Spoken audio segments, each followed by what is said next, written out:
Hello les investisseurs, j'espère que vous allez bien et bienvenue dans ce nouvel épisode sur YouTube dans lequel on va aborder pas mal de sujets en bourse en ce début d'année.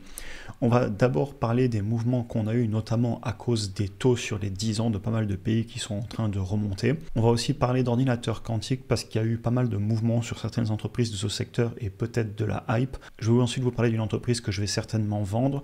On abordera aussi le sujet de Tesla, le nouveau modèle Y qui est sorti et quelle est ma vision sur l'entreprise en ce moment. Et en fin de vidéo, je vous parle un petit peu des résultats qui arrivent et de ce que je fais en ce moment à côté de YouTube. Et notamment que je vais réussir, je pense, à libérer du temps pour traiter pas mal d'entreprises lors des résultats qu'on aura plutôt fin janvier, début février pour les grosses entreprises américaines. On attaque avec la peur qu'on peut avoir sur les marchés en ce moment. Alors, le discours actuel, le narratif, c'est que la Banque centrale américaine ne va pas baisser les taux début 2025, que l'emploi est bon aux États-Unis et que les taux réels sont en train de remonter. Et en effet, les taux sur le 10 ans américain, français, etc. sont clairement en train de remonter, notamment parce qu'on a tout ce qui est problème sur les déficits des États. On a aussi le marché de l'emploi qui est bon aux États-Unis et en Europe, on a pas mal de mouvements en termes de politique et des incertitudes. Donc forcément, ça fait remonter les taux. Et les indices ont eu une semaine assez difficile, comme vous le voyez ici sur le S&P 500, mais ça a aussi été le cas sur le Nasdaq. Après, sur le long terme, pour moi, je l'ai déjà dit, Tina, there is no alternative, il n'y a pas d'alternative.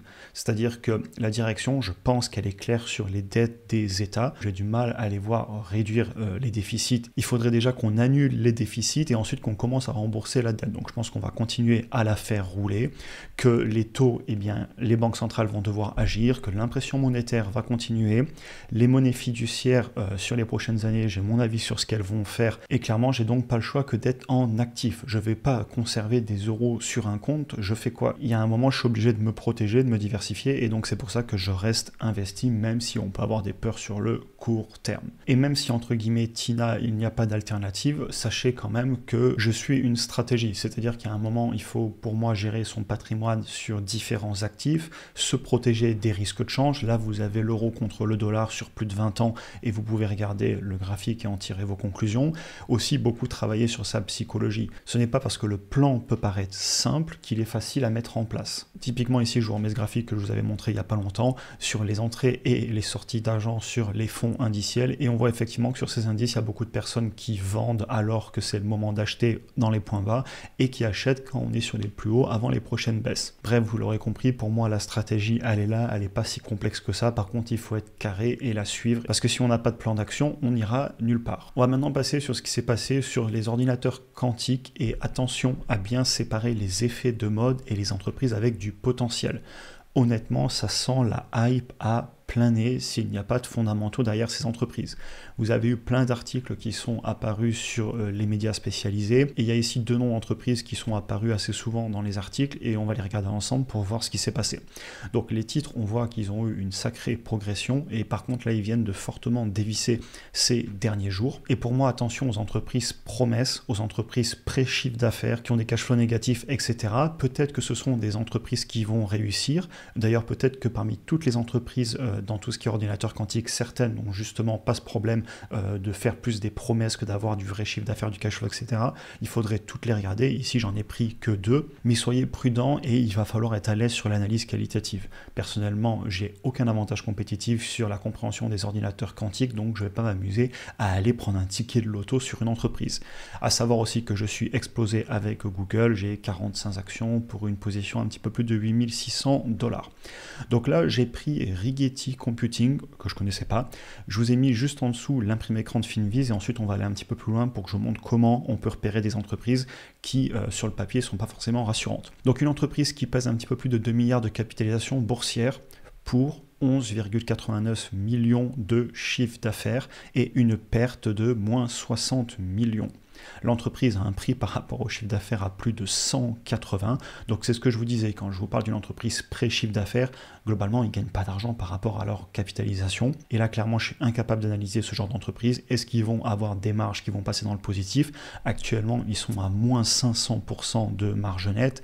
Est-ce qu'ils ont un produit qui va fonctionner bientôt? Ou est-ce que c'est juste des promesses? Là, l'analyse vous le dira, mais personnellement, quand je vois ça, je ne peux pas du tout aller toucher ce genre d'entreprise, ça me fait très peur. L'entreprise dilue énormément énormément l'actionnariat. Si vous regardez là depuis 2022, ils ont émis plus 31% d'actions par an. Ils ont des marges extrêmement négatives, aussi bien marge nette que marge de flux de trésorerie disponible.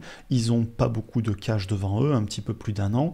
Et par contre, en termes de compensation en actions destinées aux employés à la direction, ils sont à 112% du chiffre d'affaires. Donc, ils sont en train de cramer 60 millions par an. Ils ont que 11,89 en chiffre d'affaires, donc c'est quand même 5 fois moins. Ils ont une capitalisation boursière absolument phénoménale par rapport aux fondamentaux, surtout quand vous regardez les marges, etc. Par contre, ils sont quand même en train de se payer beaucoup d'actions. Là, vous le voyez, 112% de presque 12 millions. Donc, ça va, ils se servent bien. Honnêtement, quand je vois ce genre d'entreprise, personnellement, je pars en courant. Non pas qu'ils vont pas réussir, peut-être qu'ils vont inventer l'ordinateur quantique, etc. Sauf que moi, là, fondamentalement, l'analyse qualitative, je sais pas quoi dire, je connais pas ce secteur. Par contre, quand je vois les chiffres, je peux que constater. J'aurais peut-être tort, mais il y a un moment, c'est mon argent, je choisis où je le mets et je vois de meilleures opportunités en ce moment et au final, je vous donne aucun conseil. Mais voilà, je voulais quand même vous montrer comment repérer ce type d'entreprise et comment justement éviter des potentiels pièges. On va passer à une entreprise sur laquelle, hélas, je n'ai pas eu le temps de construire ma position et du coup, je me demande si je ne vais pas vendre. J'ai acheté Elf Beauty, le problème c'est que j'ai acheté 2 actions, j'avais juste commencé mon DCA et la semaine d'après, le titre, il a pris 20% en bourse et depuis, il fait du surplace. On est maintenant largement au-delà de mon prix cible, sachant que j'avais vraiment acheté dans la tranche la plus haute du prix que j'étais prêt à payer et je me retrouve maintenant donc avec une position en portefeuille qui pèse $250, ce qui est quand même assez faible par rapport à la taille des positions que j'ai généralement en portefeuille. Et donc, qu'est-ce que je fais? Est-ce que je conserve une ligne si petite? Parce que clairement, ça me prend la tête. Et du coup, si le titre ne redescend pas, je vais peut-être juste sortir de la ligne pour avoir un truc de moins à gérer, quitte à y revenir plus tard si ça baisse. Avec les résultats, on verra. Alors, c'est le jeu. Parfois, on n'a pas le temps de construire sa position. Là, c'est quand même allé très vite. Vous voyez qu'elle était sur un prix qui aurait pu m'intéresser entre mi-septembre et mi-novembre. Et je me suis décidé à acheter vers fin octobre, début novembre. Et ensuite, l'entreprise s'est appréciée de pas loin de 20%. Donc, bon, j'ai pas le choix et je pense que je vais la sortir tout simplement parce que je peux pas me permettre de garder des aussi petites positions. On passe à Tesla et au nouveau modèle Y. Donc, ils viennent de sortir le nouveau design du véhicule avec aussi beaucoup d'améliorations dans la voiture. Est-ce qu'esthétiquement, elle va plaire? Est-ce qu'elle me plaît ou elle me plaît pas? Ça, c'est très personnel. Personnellement, j'aime bien surtout en blanc. Mais au-delà de ça, c'est le véhicule qu'ils vendent le plus et on va voir s'il continue à bien se vendre.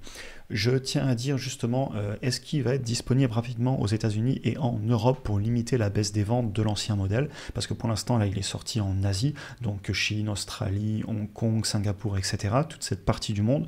Par contre, il va falloir, à mon avis, qu'il sorte assez vite aux États-Unis et en Europe, parce que ça va savoir que le nouveau modèle est en train de sortir. Je tenais à vous en parler, mais évidemment, comme vous le savez, n'oublions jamais que ma thèse d'investissement sur Tesla, elle est beaucoup plus large que juste la vente de véhicules. D'ailleurs, s'il ne faisait que de vendre des véhicules, je ne serais pas spécialement positionné sur l'entreprise, surtout à cette valorisation.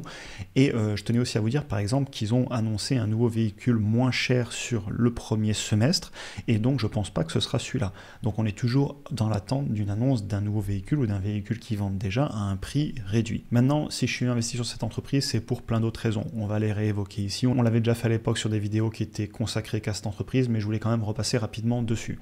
On est sur l'un des leaders dans le secteur des véhicules électriques, secteur auquel je crois. On a une production et une distribution qui est intégrée verticalement à travers le monde. Donc ça, c'est les énormes avantages compétitifs.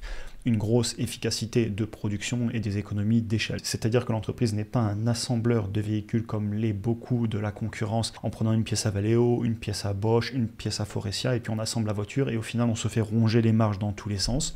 Ils sont évidemment en train de développer la conduite autonome et ils sont seuls contre tous avec leur approche où ils n'utilisent que des caméras contre la concurrence qui utilise beaucoup de radars, etc. Cependant, beaucoup de concurrents sont en train de revenir dessus et de peut-être finalement utiliser la même méthode que Tesla. Ça fait des années qu'ils ont des millions de véhicules qui récoltent beaucoup de données sur la route et d'ailleurs ça a été mentionné par le patron de Nvidia il n'y a pas longtemps dans une conférence extrêmement intéressante, je vous invite à aller la voir.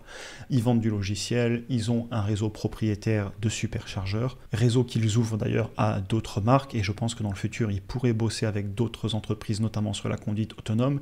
Ils ont des technologies de recharge rapide qui sont quand même vraiment compétentes par rapport à beaucoup de choses que font la concurrence.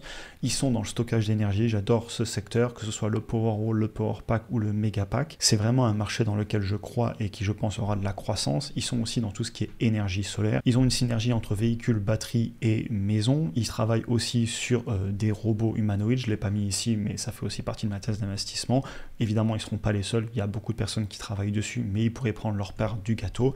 Ils ont des gros avantages concurrentiels avec une très bonne R&D et surtout une agilité assez folle, c'est-à-dire qu'il y a beaucoup de mouvements dans l'entreprise en termes d'employés, ils peuvent passer d'un service à l'autre et ils essaient de garder la compétence et d'éliminer l'incompétence.